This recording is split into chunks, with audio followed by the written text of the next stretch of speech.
नमस्कार, स्वागत है आपका इंडिया न्यूज बिजनेस पर और मैं हूं आपके साथ दीक्षा राठौर। आइए नजर डालते हैं आज की टॉप 10 खबरों की ओर।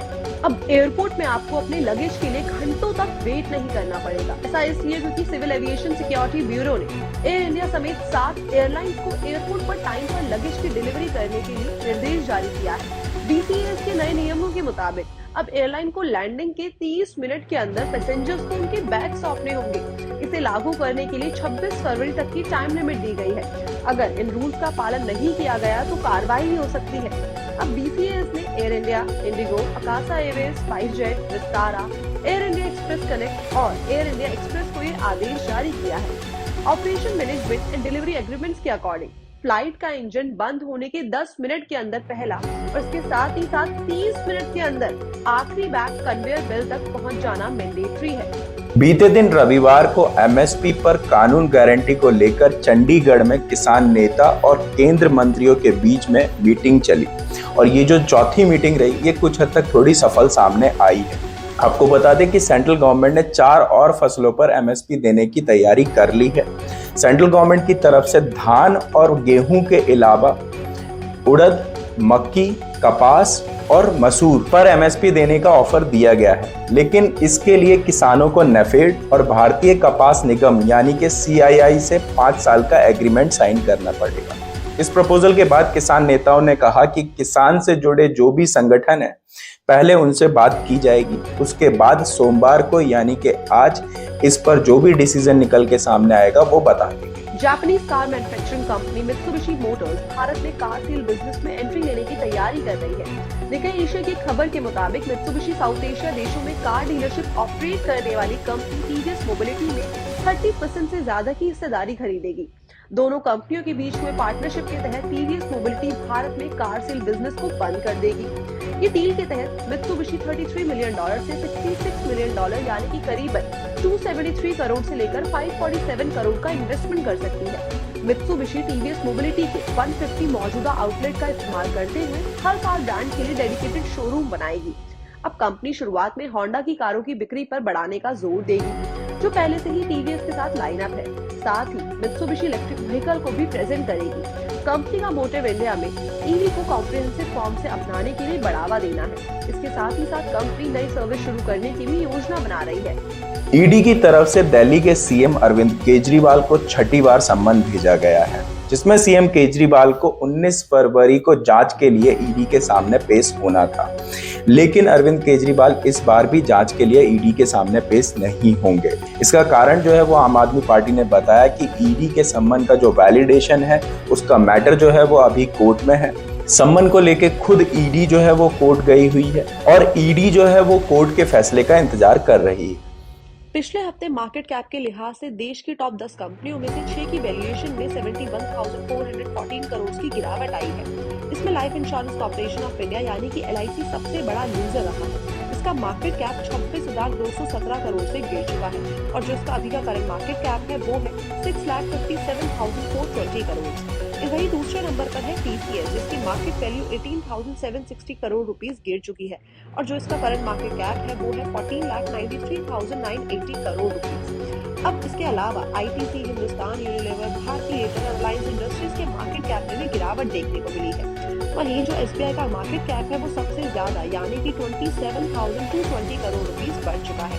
अगर इस टाइम पे हम बात करें ITC की तो उसमें हमें करीबन 13,539 करोड़ की गिरावट देखने को मिली है। HUL में 11,548 करोड़ की गिरावट देखने को मिली है। वहीं भारतीय एयरटेल में 703 करोड़ की गिरावट देखने को मिली है।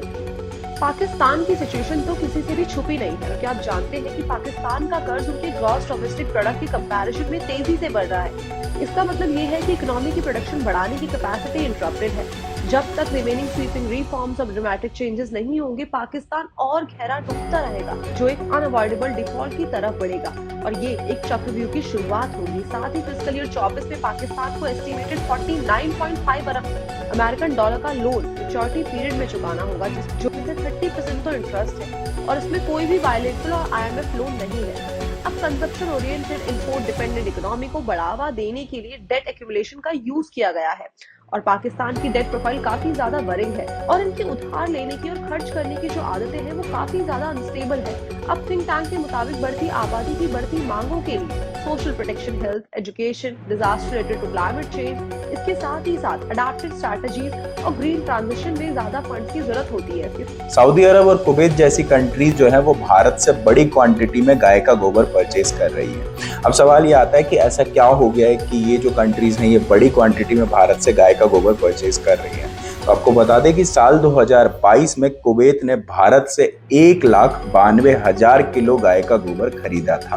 अब सवाल ये आता है कि कुवैत ने ऐसा क्यों किया। तो आपको बता दें कि कुवैत जैसी जो कंट्री है उनके पास कम फर्टाइल लैंड होती है, ड्राई वेदर है और पानी की कमी है, जिसके वजह से उनके जो एग्रीकल्चर है उसको काफ़ी ज़्यादा प्रॉब्लम फेस करनी पड़ती है। और यहीं पर जो है गाय का गोबर है वो काम आता है, क्योंकि कुवैत इसको अब ऑर्गेनिक फार्मिंग के लिए यूज़ कर रहा है।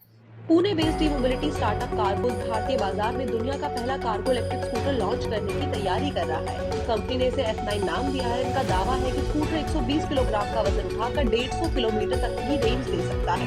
हाल ही में इस इलेक्ट्रिक स्कूटर को टेस्टिंग के दौरान भारतीय सड़कों पर देखा गया है।